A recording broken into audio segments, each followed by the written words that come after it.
Right, good morning all.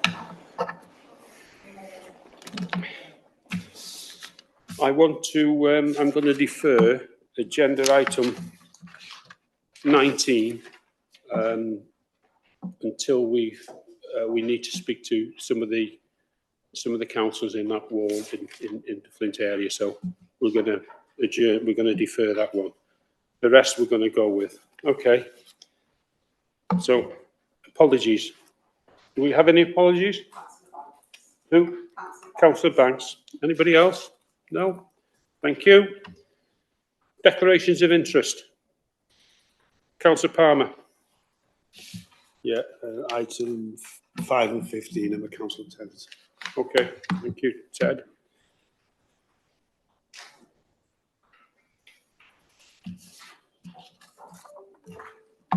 Item 4. Sorry, Chair, just to clarify, I'm assuming that's a personal interest only from Councillor Palmer?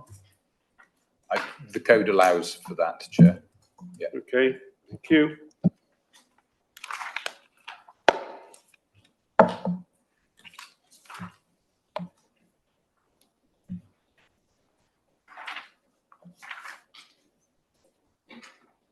If we go to the minutes of the 16th of December, page 7, page 8, page 9, page 10, page 11, page 12, page 13, page 14, page 15, page 16, page 17, page 18, page 19. Any questions on the minutes? I've got a mover for the minutes. Councillor Linda Thomas, seconded by Councillor Ten Palmer. All in favour?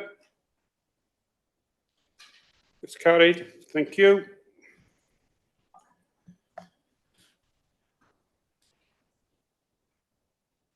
Agenda item 5, the housing revenue account. Sorry? Oh, yeah. Any urgent matters? I haven't had any, so we're okay with that one. Agenda item 5, the housing revenue account.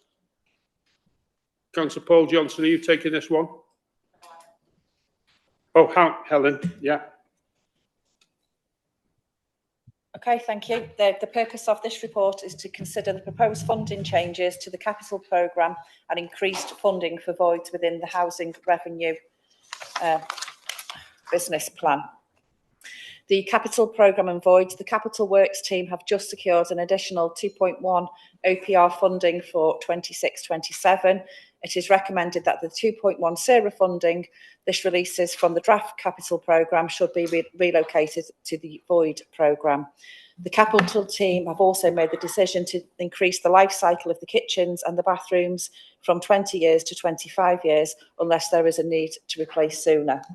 And this comes from works that we've done in 2015 and again in 2020, that the components are lasting a lot longer than was anticipated. So we've obviously got some great quality components out there.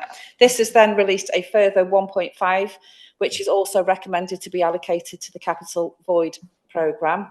The total void budget is now proposed at just over 8.6. Based on an average void of 21,000, this will provide sufficient budget to complete 413 void properties in 26-27.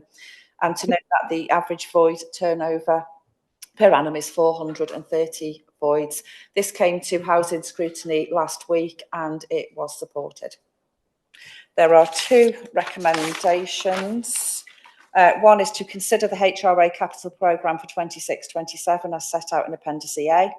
And the second one is to consider the proposed reallocation of 3.150 million of funding to the voids budget. I move the recommendations. Thank you, Councillor Brown. Is there any questions? well, I've got one. The WHQS2, we've been talking about that, whether or not, sorry? Okay, that's fine. Are you moving it, Councillor Brown? Seconded by? All in favour? Carried. Thank you.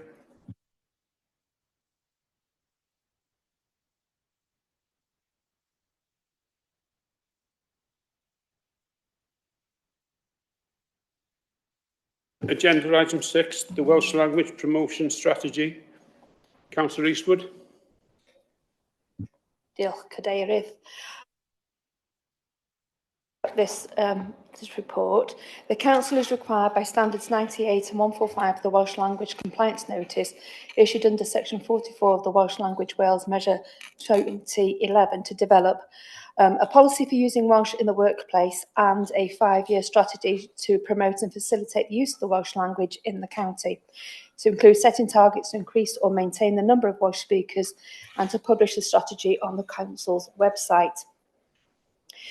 Developing these documents not only ensures compliance with the Welsh Language Wales Measure of 2011, they also contribute to the Wellbeing of Future Generations Wales Act 2015, specifically the Wellbeing Goal, a Wales of vibrant culture and thriving Welsh language.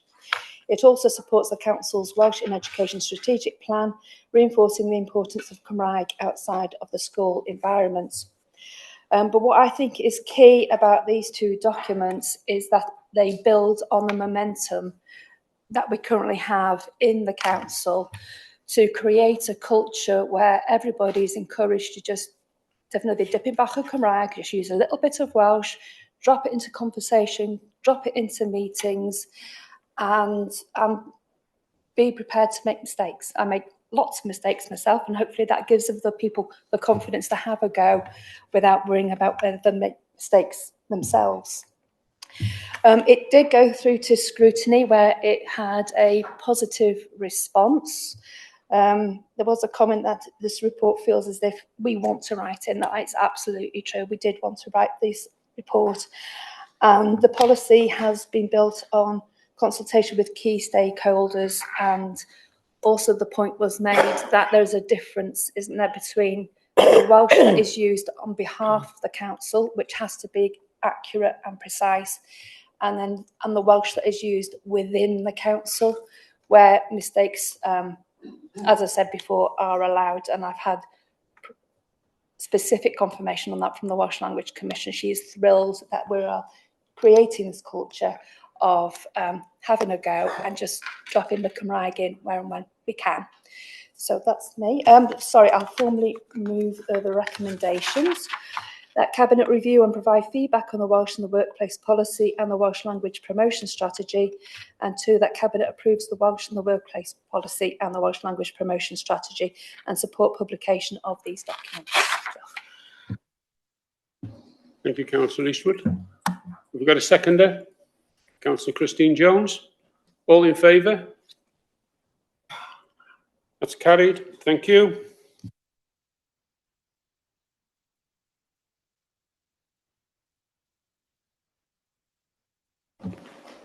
Agenda item 7, the National Joint Committee for the National Adoption Service. Councillor Christine Jones. Diolch, Leader. Bore da yn y blwyddyn newydd dda.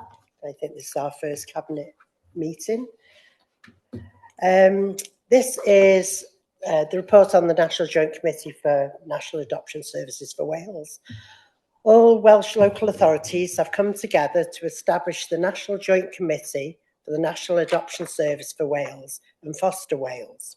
Each authority has formally signed the Joint Committee legal agreement that underpins this important collaboration. The committee held its first meeting in April 2024. However, since then, only one of the 3 scheduled meetings has been able to proceed due to the committee not meeting its required quorum. A consultation process has been undertaken to consider reducing the quorum threshold. As a result of this work, the Joint Committee is recommending that the quorum be reduced from 60% of voting council members, one from each local authority, to 40%, provided that this includes representation from at least 3 of the regional areas. The proposals relate to a change in organisational structure and management of the Joint Committee to enable it to be quorate. There is no proposal to change services or functions. As a consistent attendee of the meeting, I would recommend that we agree to reduce the quorum of the Joint Committee to 40% with at least 3 regional areas represented, and secondly, authorise the Chief Officer of Governance to settle the terms of and sign a deed of variation to enable this. Deal. I don't know whether Gareth or Craig want to Thank you, comment Christine. on this. Craig, have you got any comments? Any questions? Do we have a seconder?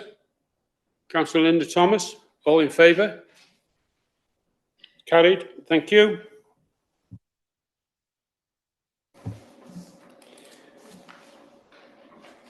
Agenda item 8, Revenue Budget Monitoring Report, month 8. Councillor Johnson. Thank you, Chair. My apologies for not being got a terrible cold this morning, and so I'm for the first time ever for what 5 years anyway. I shall do this meeting from home. Thank you, Chair and colleagues. This month 8 monitoring report shows a difficult position, but it also shows continued control and clear management action. The headline remains challenging. The council fund is projecting an operating deficit of 4.844 million at year end, but that is an improvement of 0.373 million on month 7. That improvement is our grip, not hope. The pressures are concentrated and significant. Social services is projecting an overspend of 6.915 million, without account placements projecting 1.308 million. These are demand-led areas driven by complexity and high external costs. The report sets out clear in-year action plans, and the expectation is that those plans will continue to reduce the projected position by the year end. Alongside those pressures, the report highlights where tight management is delivering results. Street scene and transportation is projected to be 0.276 million under budget, supported by a full review of school transport routes and other in-year adjustments.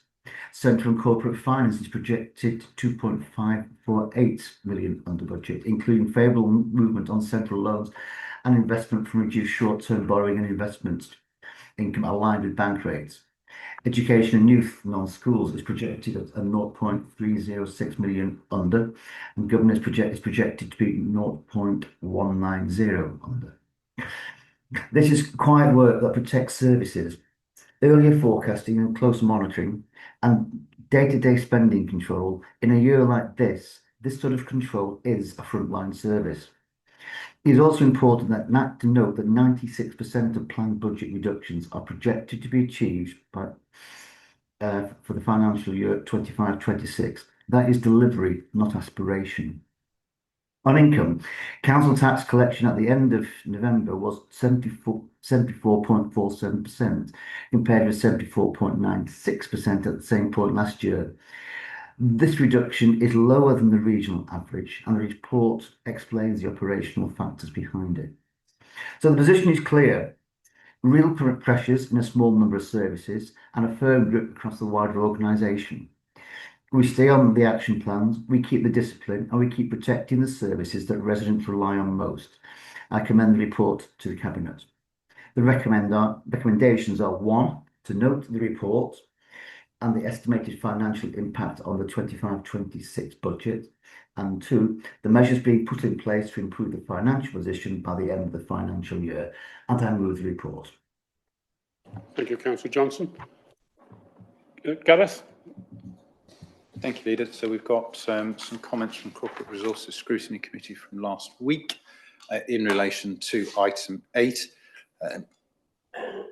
They didn't raise any specific comments, although they did seek clarification. So there's no recommendations, but they did seek clarification about the rationale for the red, amber, green rating on vacating County Hall referenced in Appendix 3. Is that an appropriate rating? I think was the question last week at Corporate Resources. So, Chief Executive or the 151 officer for a reply on that? I think in the meeting we were going to provide a response on that. I mean, from recollection, my understanding of that is, and this is the tracker which tracks cost reductions within the budgets.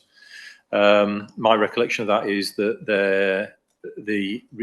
the non-achieved quantum there is as a direct result of being unable to decant. I think it is nowhere out there in the time frame that we originally anticipated. But as I noted, Chair, I'll provide some further clarification to Corporate Resource Oversight and Scrutiny Committee in connection with that. Okay. Councillor Richard Jones. Yeah, thank you, Chair. I think just to comment on the overspend. So clearly any overspend isn't a position we want to be in. But most of that figure is due to demand and complexity, mainly within social services and out-of-county placements. I think it's worth noting as well that if you look at every other service this month, it's probably one of the few times it ever happens, but every other service has seen an improvement in the projected outturn by the end of the year.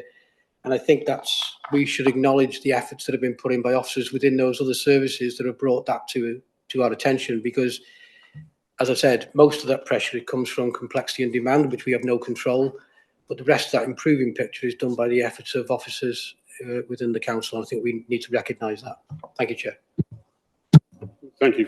Thank you, Councillor Johnson. I'd agree with that as well. I think the officers worked extremely hard to look at everything. You know, we haven't left a stone unturned, looking at what savings that we can do. But that's the game we're in at the moment. So, okay, Councillor Johnson has moved it. Do we have Councillor Richard Jones just second it? All in favour? That's carried. Thank you.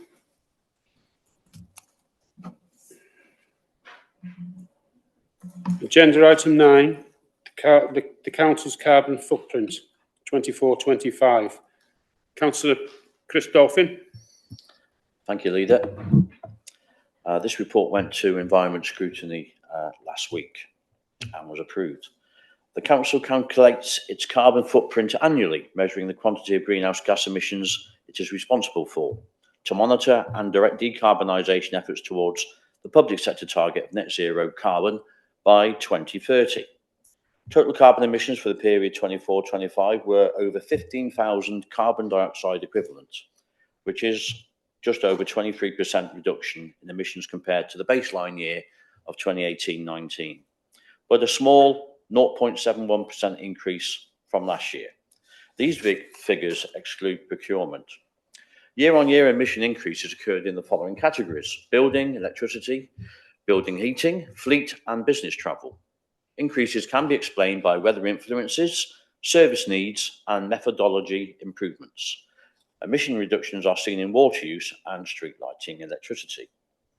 In your papers is a graph of all Welsh local authority carbon emission trends, and Flintshire reflects the national trends. Flintshire County Council's procurement emissions in the 24-25 period have increased. However, as the majority of the methodology is spend-based, it is unlikely to reflect real-world emissions. An accurate method for calculating employee commuting exists through the conducting of an employee travel survey. This allows the organisation to collect specific data relating to the employees rather than basing the data on Welsh averages. To increase the accuracy and representation of the council, a new travel survey was issued in June last year to employees and elected members.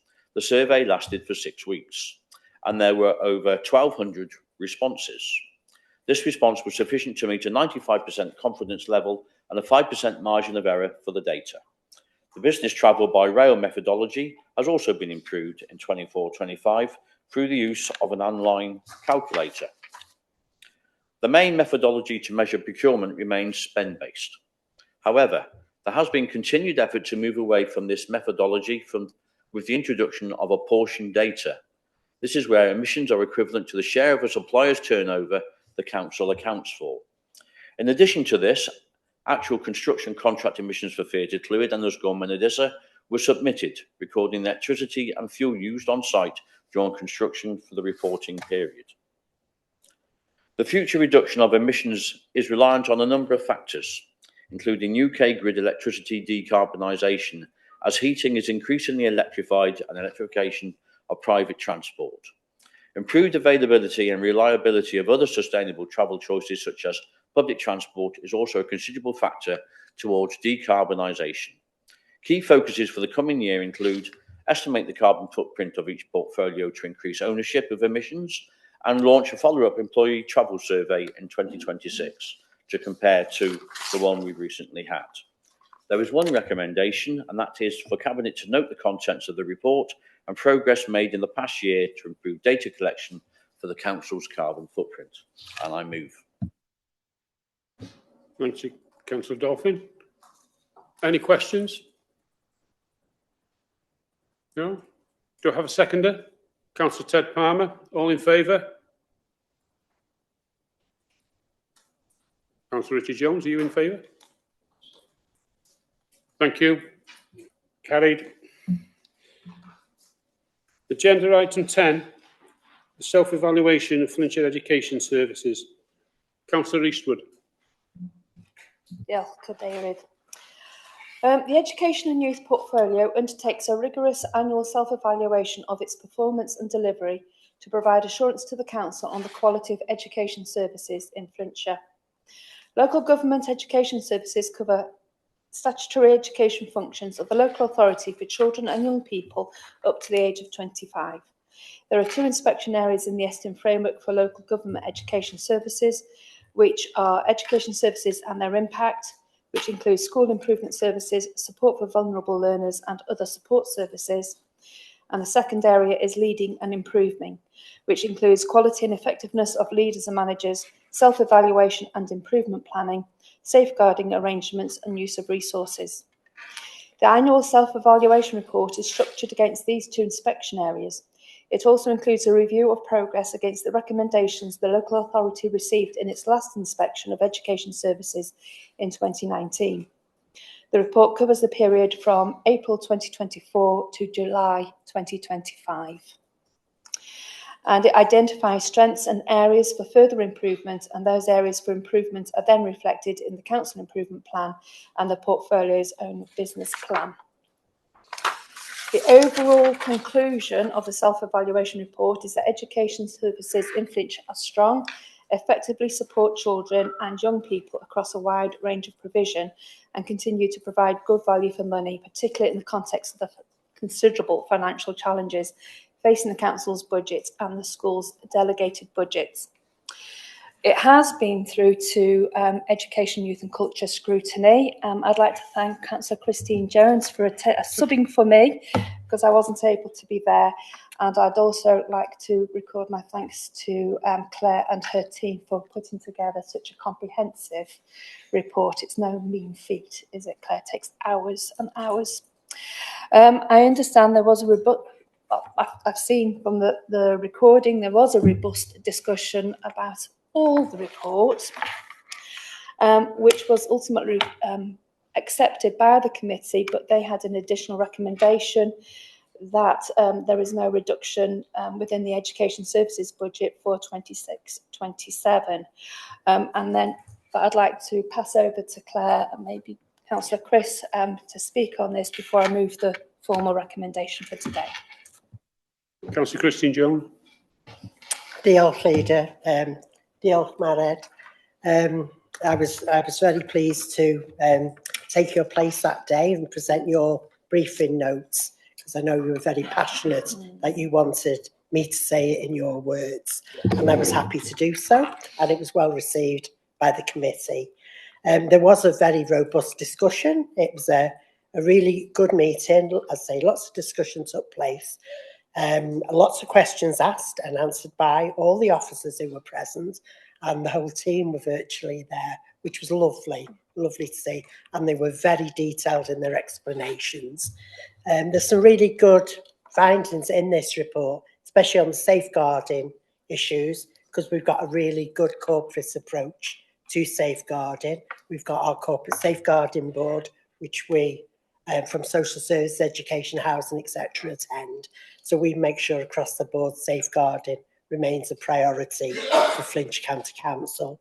And we're committed to uphold the right to the child as well, which is something close to all our hearts. And we do this in conjunction with youth services, as well as social services and education all together. And we're both on the Youth Justice Board, and it is a really good, strong, it has got strong priorities on that board. So, yeah, I am quite happy and very pleased to second this self-evaluation report. Diolch, Leader. Thank you, Councillor Jones. Councillor Richard Jones. Yeah, thank you, Chair. Diolch Cadeirydd, bore da pawb. Many people might question the purpose and relevance of this report, given the recent challenges in some schools across Flintshire or a school in Flintshire. And I think it might be worth a question just to the Chief Officer so that we understand the purpose. So I would ask this question to the Chief Officer. Could she clarify the purpose of the report? And is the intention of the report to identify specific school issues in any particular school? I understand that this report is considering the whole education across Flintshire, but I think that point needs to be well made. Thank you, Chair. Thank you. Yeah, it was, as I said before, this was up to July 25.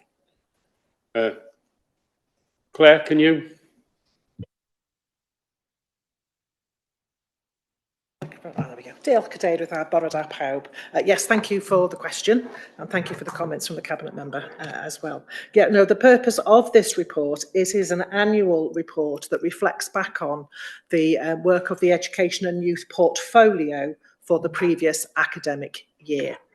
It is written against the Estyn framework for the inspection of local government education services. There is a separate framework for us as a council than there are for schools. You will be aware that schools are inspected individually under a different framework.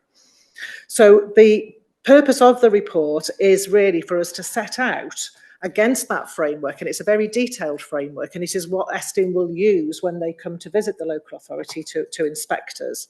So it's really set out to demonstrate against all of the key questions that they would be researching, the evidence they would be looking for about, how effective are education services, education and youth services in Flintshire. So that is why it is set out in that way. That's why it is such a long report, because we need to match against that framework to provide evidence to the inspection team, to provide them with that reassurance. So yes, it is high level. It is not designed to actually talk in detail about specific individual schools. There are separate inspection processes around that, and then within our school improvement services we have mechanisms by which then we would respond to concerns raised in particular schools. So again, just do need to reiterate, this is a retrospective report looking at 24-25. It also provides a detailed analysis of our progress against the last recommendations that were given to us in 2019 when Estyn made their last visit. And I would obviously remind all members that that was a positive report and the council was not in any follow-up from Estyn. So as I say, it is high level, and I think if you wanted to, the way we try to write it as well is that we try to, if anybody was to want to ask the question, well, what is education in Flintshire all about? What services does the council offer? That report shows all of the services that we offer across our support for schools, our support for vulnerable learners, how we manage our school estate, how our youth services are supporting children and young people, how our youth justice services, even though they are inspected under a separate framework, how we work politically, with office, with the politicians. So it is set out in that way. So when just for members' assurance, so when there is a particular concern about any school, we have an internal and confidential process, and I think it's really important that process is confidential. Otherwise, the dialogue that we would aim to have with our schools, I think, would be undermined.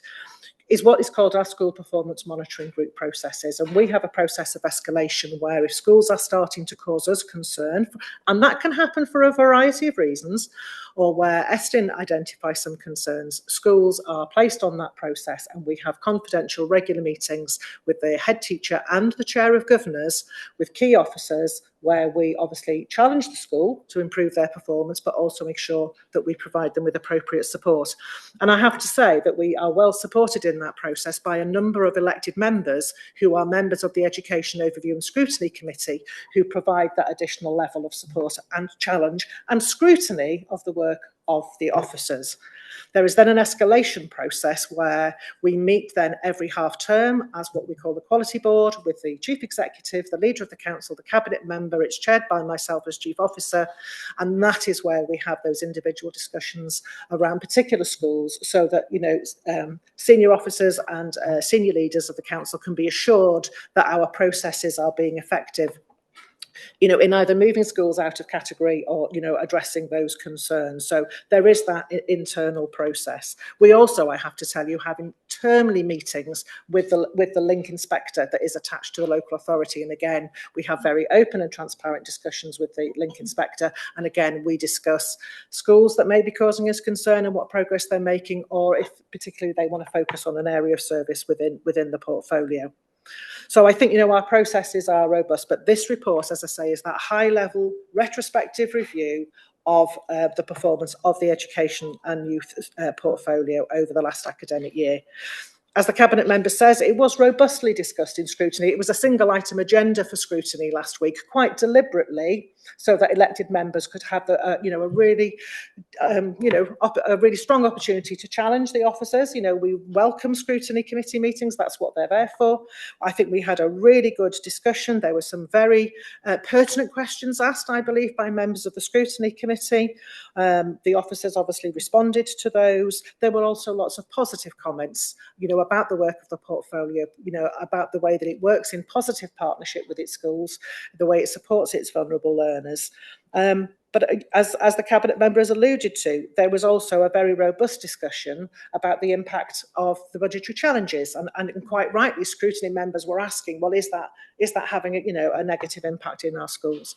And we believe we answered that question robustly. 96% of our schools are in absolutely no follow-up whatsoever. So I think that's a very positive outcome. So as the Cabinet Member has said, in summing up, the committee did accept the self-evaluation report for the year. They did add a recommendation, obviously, for consideration of budgetary issues going forward, and as I say, that report does conclude that, you know, services are strong and they do provide good value for money. So I hope that gives the reassurance for Cabinet this morning. Diolch yn fawr. Thank you. And I think you said the word there, confidentiality is important when we're dealing with issues like this. And this report was up to July 25. Any further questions? I've had a mover, Councillor Eastwood. Oh, sorry. I'll formally move the recommendation now that Cabinet reviews the outcome of the Education Portfolio's annual self-evaluation report on the quality of education services for the period 2024 to 2025. Seconded by Councillor Christine Jones. All in favour? That's unanimous. Thank you.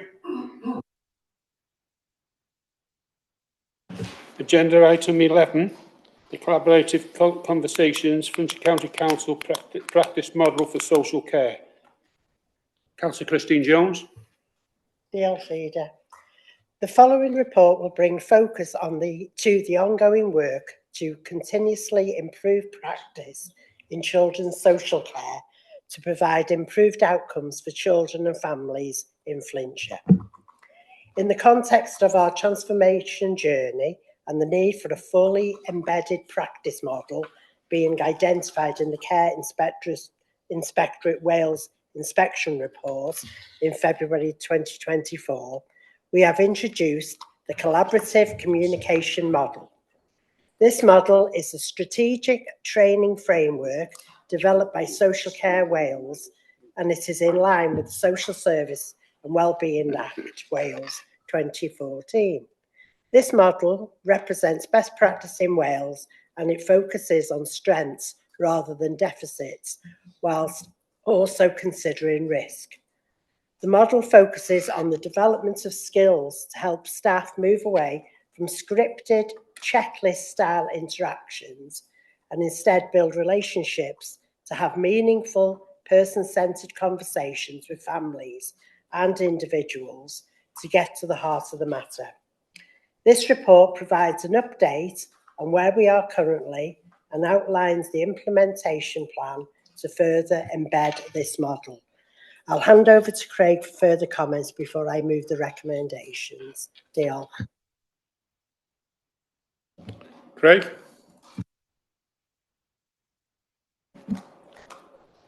Apologies, couldn't get that to work. Yeah, it's recommended that local authorities have a practice model. This, as Councillor Christine Jones has reflected, is in line with legislation and best practice. We are implementing this in children's services, but we'll then be looking about work in adult services. And once we've understood the impact, we will then consider around whether there are any other portfolios that we work with where this may be an appropriate framework.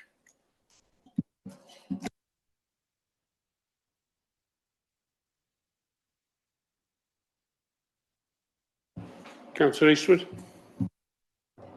Dave, I think Craig stole my thunder a little bit there, but I was going to ask, once it's been embedded within social services, because clearly it's your training and you take priority on that, where the consideration will be given because of our strategy now with the youth services, and that they become that collaborative communication within their work too. So if this could then potentially be cascaded through to them at a future date. Apologies, Councillor Eastwood. It was a live discussion at our scrutiny. Scrutiny really wanted to understand the corporate potential, and as you highlighted, it was one that we had a discussion and we gave that undertaking, roll it out, do that impact, and then begin discussions, for example, with youth services about whether that would be something that would add value. Thank you, Craig. Any further comments?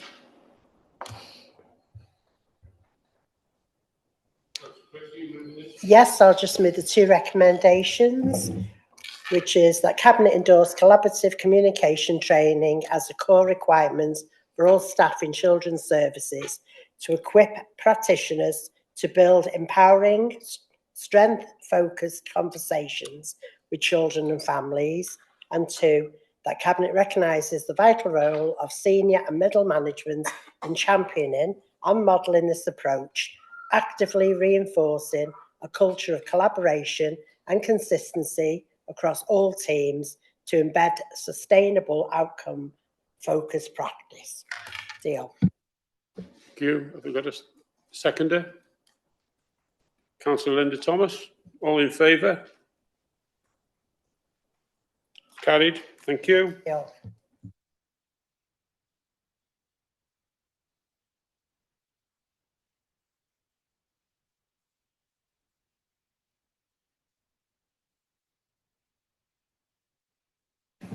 Agenda item 12, Connor Scheme making plans. Councillor Chris Dolphin. Thank you, Leader. We have two placemaking plans on the agenda today, Connors Quay and Queen's Ferry, and this is the Connors Quay plan we're dealing with first. The background is in May 2022, Welsh Government asked local councils to develop placemaking plans and provide a framework to inform this work. As part of this, Welsh Government confirmed that the award of any future transforming town placemaking grants would be conditionally based on placemaking plans being developed and locally approved. Cabinet approved 7 Flintshire towns that placemaking plans should be developed for. This is now the second tranche of those, Connors Quay and Queen's Ferry. The development of each placemaking plan involves an 8-stage approach, so this would apply to Queen's Ferry as well. The placemaking plans will create a long-term vision and will set out strategic priorities. Each plan will be supplemented by an action plan to reflect available resources. Now, the development of the placemaking plan for Connah's Quay was informed by two distinct phases of public engagement and consultation. Phase 1, undertaken ahead of the placemaking plan being developed. The purpose of this consultation was to gauge public perception of the town and identify current issues and needs. Phase 2, undertaken once the placemaking plan was developed. The purpose of this consultation was to ascertain public opinion regarding the proposed aims, objectives and priorities outlined in the placemaking plan for Connah's Quay, in addition to the proposed approach to developing a 1 to 2 year action plan. Over 1,600 consultation responses were received. To achieve the aims outlined in the placemaking plan for Connah's Quay, 6 objectives and 8 priority themes have been identified, including 5 place-focused themes, such as improving the main road, which is the B5129 corridor through Connah's Quay, and improving the High Street precinct area and others. There are 3 people-focused themes, such as growing a greener Connah's Quay by engaging residents, groups and local organisations in greening Connah's Quay and improving biodiversity. In general, positive feedback was received from stakeholders on the main priorities set out in the draft placemaking plan and on the proposed approach to delivering the plan. Importantly, the majority of consultees felt the proposed approach to have a long-term vision and broad priorities outlined in the Connah's Quay placemaking plan, supported by a short-term 1 to 2 year action plan, was appropriate. Officers to the Council Streets in the Transportation portfolio are already working with Lidl supermarkets and to address parking issues identified in the placemaking plan for Connah's Quay, and a resolution is being worked through as the public car park was left in unusable condition by the developer. Officers are also overseeing improvements to the B1529 in the wider D-side area and also the delivery of the Park Adver Community Benefit Fund, which has awarded significant sums of money to the local community in Connah's Quay for environmental projects. The following applies to all plans. To date, the development and design of Flintshire placemaking plans has been supported by over £254,000 secured from the UK Government Shared Prosperity Fund and Welsh Government Transforming Towns programmes. This has covered the cost of placemaking plan development activity for all 7 plans, including Connah's Quay. Sufficient external funding has now been secured in full to cover the cost of developing the placemaking plans. It's also important to note the regeneration team comprises just 6 officers, largely supported through short-term external funding. The risk of insufficient officer resource and being reliant upon external funding to fund staff posts is documented in the Council Strategic Risk Register. And although a total of nearly £4.5 million capital and revenue has been secured by the Council's regeneration team over the last 2 years, this does not approach the scale of regeneration needed for our Flintshire town centres. So this is an honest report and an honest approach that we need to be aware of. Resources will not allow the Council to do everything everywhere, and viable property interventions will not be present in every town. Managing expectations will be key in the process. There are 2 recommendations.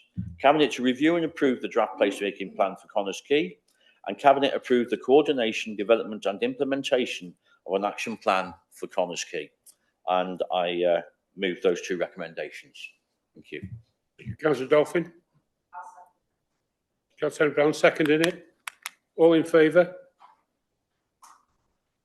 Carried. Thank you.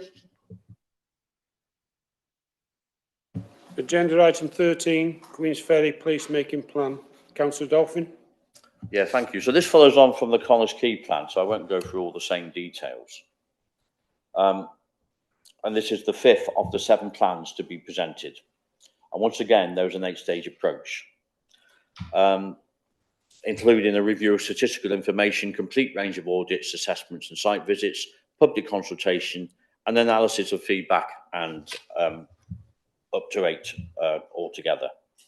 The placemaking plans will create a long-term vision, and the development of the placemaking plan for Queen's Ferry was informed by 2 distinct phases of public engagement and consultation. There were over 1,000 consultation responses received. To achieve the aims outlined in the placemaking plan for Queensferry, 5 objectives and 8 priority themes have been identified. 5 objectives include enhancing Station Road and finding ways of bringing underused and vacant buildings and spaces into the Queensferry experience that meets commercial, community and residential needs, and others. There are 5 place-focused themes, which include taking pride in public spaces, tackling disused sites and buildings, and a welcoming Queensferry. The 3 people-focused themes include growing a greener Queensferry, celebrating local life and community spirit, and a place for learning and skills development.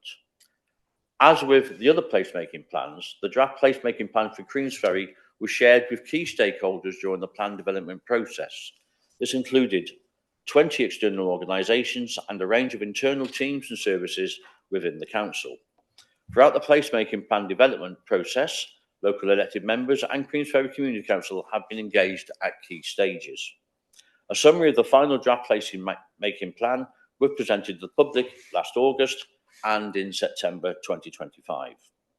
In general, positive feedback was received from stakeholders on the main priorities set out in the draft placemaking plan and on the proposed approach to delivering the plan. Importantly, again, the majority of consultees felt that the proposed approach to have a long-term vision and broad priorities outlined in the Queensferry placemaking plan, supported by a short 1 to 2 year action plan, was appropriate to ensure the implementation of the plan was focused around available resources.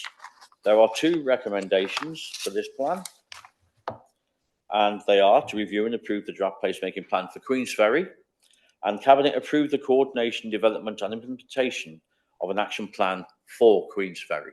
And I move those recommendations. Thank you, Councillor Dolphin. Former second. Councillor Palmer, did you want to speak on it as well?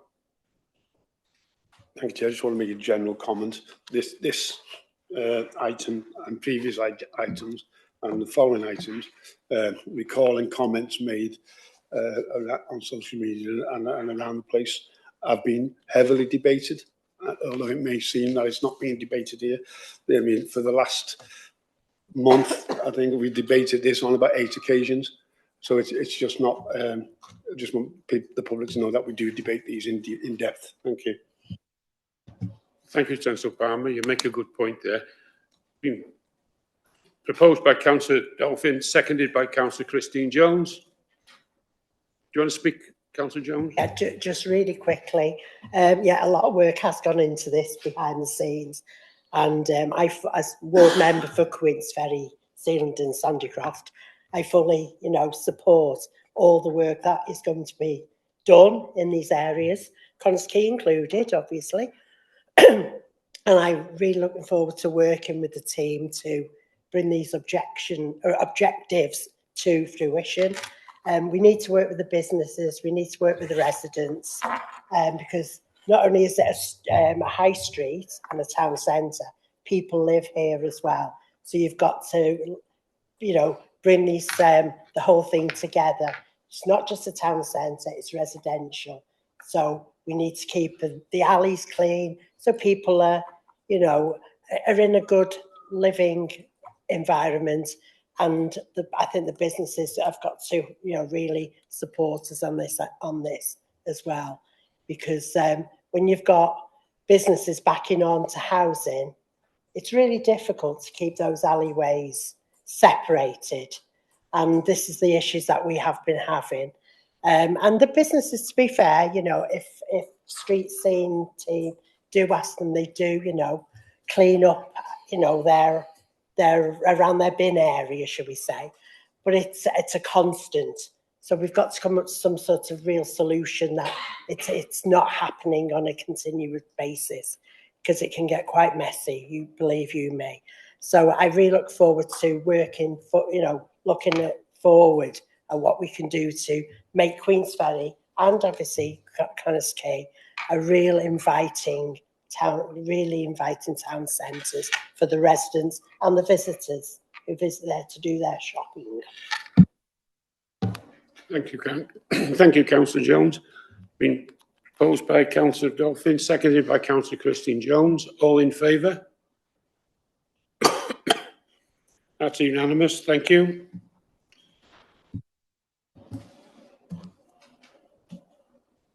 Agenda item 14, Connect to Work programme. Councillor Dolphin, you're having a good run this morning. Yeah, makes a nice change. Connect to Work programme. This paper is an update from its last presentation due, which was in July last year. The Connect to Work programme is a 5-year programme managed by the Department of Works and Pensions, DWP, and it's designed to reduce economic inactivity, particularly when driven by ill health, and enable local areas to build on an offer of support to eligible people in their locality. Connect to Work must take a collaborative, locally led approach to engaging and supporting individuals who are out of work but not currently seeking employment, and help connect local work, health and skills support. In Wales, the programme aims to support 6,700 places a year, which breaks down to 1,300 in North Wales. Denbighshire County Council is acting as the accountable body for North Wales. Each local authority has received participant numbers which DWP estimate can be reached by the Connect to Work programme. For Flintshire, DWP estimate 840 participants will be supported over the lifetime of the programme. The model for the programme expects a peak volume of participants to be reached in 2027-28. Regionally, the aim is to start to deliver the programme in the first quarter of 2026-2027. Eligible individuals include those with disabilities or long-term health conditions, the homeless, offenders or ex-offenders, carers, care-experienced young person or a care leaver, a young person identified as being involved or at risk of being involved in serious violence, and others. There is a list in the papers. Participants will be placed according to access needs in one of 2 supported employment models. Individual Placement and Support, IPS, integrates employment support into primary and secondary health services and other support services.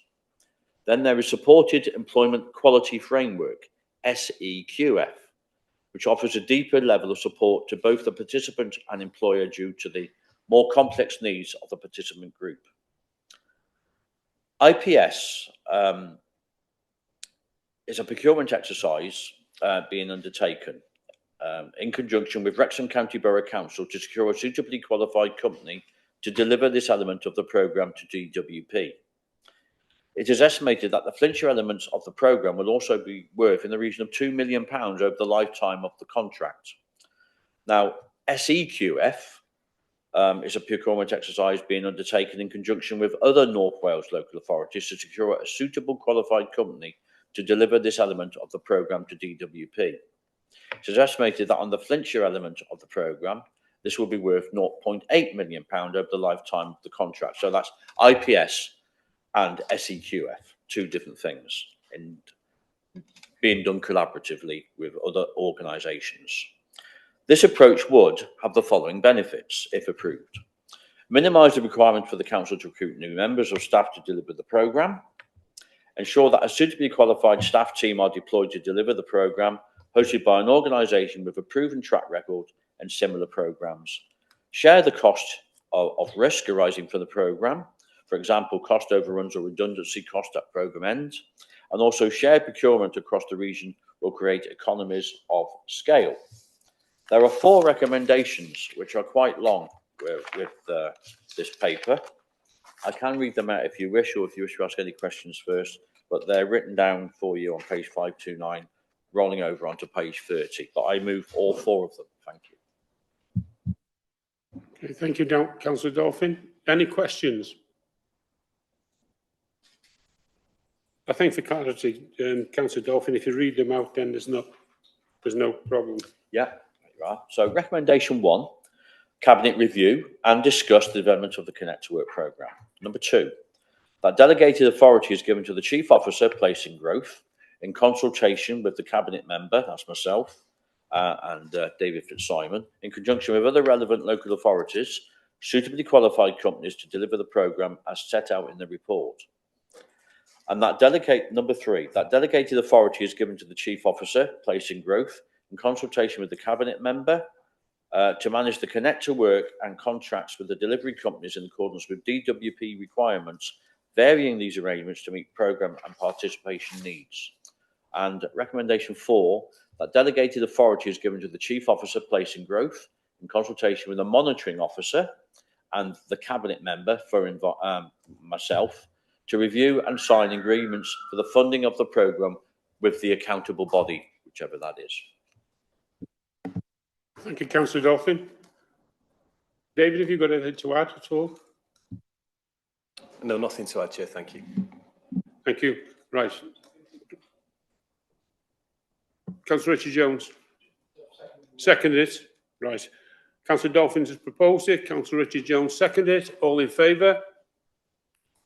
That's unanimous. Thank you.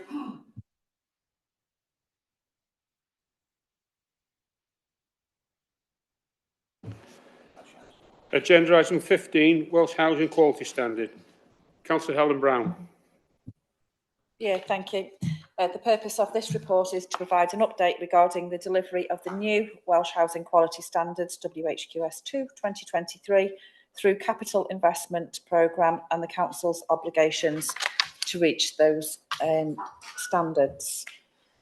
Okay, 101 sets out the timelines which have been set to achieve the new standard.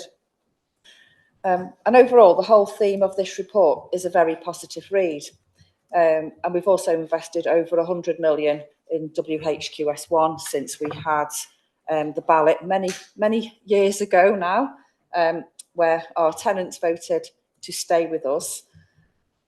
There is ongoing discussion, however, between officers and member-led, and it's a big but of how we're going to achieve this new standard, because we need over £200 million. Decarbonisation will cost £200 million. This, to me and to members of the Housing Scrutiny last week, is of great concern. And unless there is full direct funding to Flintshire, then this is nothing more than a wish list, an idea and a dream. We fund the work streams and we can deliver to a very high standard. We've proved this in the past. I know that you'll probably have something to say on this as well, but I will move. The message is loud and clear, isn't it? We need over £200 million. We can do it. Give us the money. We'll do it well. The recommendations is to support the capital investment programme in the next phase of the delivery as it moves towards complying with the new updated Welsh Housing Quality Standards and its requirement, ensuring that the obligations placed upon the council are met. And I will move them because it is the right thing to do, but the funding remains an issue. Thank you, Councillor Brown. And what I'd say is on the WHS2, I've spoke to a few leaders and they're of the same opinion. What they're wanting us to do is well over the top. You know, what we need, that money to build more houses, not to put garden sheds in and whatever they're asking for. Vicky, have you got anything to add on this at all? Yeah, thank you, Leader. I suppose, just reiterating what Councillor Brown has just said, that officers and members are engaging with Welsh Government around our concerns in terms of being able to fund WHQS. We have submitted our WHQS compliance policy to Welsh Government quite a number of months ago now, and still not received feedback on that. And obviously that policy is around our ability to meet those standards, but we're also linked with a number of other policies that we need to deliver. We are on track in terms of the current milestones, but those milestones were around estimating those costs. That information has now been submitted, and like I said, we've had very little feedback on that. So while we continue to negotiate with Welsh Government, we are working towards the standards that the Council wants to continue to achieve 100% compliance with WHQS1. Thank you, Vicky. It's been proposed by Councillor Brown. Do I have a seconder? Councillor Richard Jones, all in favour? Unanimous, thank you.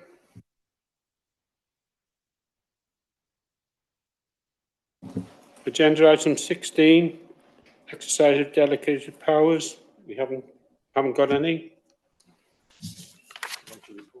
On to report.